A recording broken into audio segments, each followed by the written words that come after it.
কেমন আছেন বন্ধুরা? চলে এসেছি আজ আবার ছাদ বাগানে নতুন আর একটা ভিডিও শেয়ার করার জন্য। তো আজকে আমি একটা গাছ নিয়ে এসেছি মেলা থেকে, সেটাই দেখাবো কি গাছ নিয়ে এসেছি, আর একটু হারভেস্টিং করে নেব। আর এই যে দেখুন আমার ফুলকপি গাছ, সেই যে আপনাদেরকে দেখিয়েছিলাম ছোট গাছ আমি রোপণ করেছিলাম, আর দেখুন সব কত সুন্দর হয়ে গেছে। তো এই যে বেশ সুন্দর হয়েছে। আর এই যে এখানে আমার পালং শাক হচ্ছে দারুণ। গাছগুলো টমেটো গাছগুলোতে ফুল এসে গেছে, টমেটো ধরে যাবে। আর এই যে এখানে দেখুন আর একটা আমার ফুলকপি গাছ দারুণ হচ্ছে। আর দেখুন এটা আমি বসিয়েছি একটা ময়দার প্যাকেটের মধ্যে, প্লাস্টিকের। এটা কিন্তু খুব সুন্দর গ্রোথ নিয়েছে।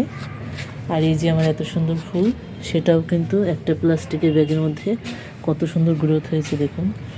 আসলে যারা বাগান করতে চান, যদি সেরকম জিনিস আপনার কাছে না থাকে অ্যাভেলেবল, তো আপনারা কিন্তু এই পদ্ধতিটা ব্যবহার করতে পারেন। সুন্দরভাবে গাছ আপনার হয়ে যাবে। আর এই যে দেখুন আমি কি নিয়ে এসেছি বাজার থেকে, এই যে স্ট্রবেরি গাছ। তো এই গাছটা আমি রোপণ করে দেব, কেমন হয় কি হয় সবই আপনাদের জানাবো। আর স্ট্রবেরি ধরলে সেটাও দেখতে পাবেন। আর চলুন একটু হারভেস্টিং আছে, তেমন কিছুই না, একটু বেগুন তুলে নেব গাছ থেকে। আর এই যে দেখুন আমার এই যে তাল বেগুনের গাছ, এই যে বেগুন কিন্তু পড়ে গেছে, বেগুন ধরা শুরু হয়ে গেছে। এই যে ফুলটা এরকম করে চেপে দিলেই বেগুনগুলো সেট হয়ে যায়।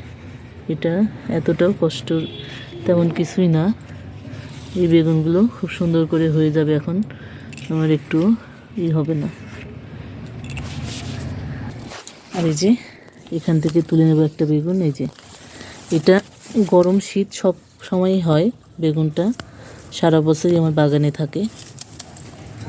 আর এই যে এখানে আর একটা, এটাও তুলে নেব। যে আর এই যে দেখুন আমার অ্যাডেনিয়াম গাছে কলি ধরা শুরু হয়েছে। তো আজকে এইটুকু ছিল আপনাদের সাথে। কেমন লেগেছে ভিডিওটা জানাবেন।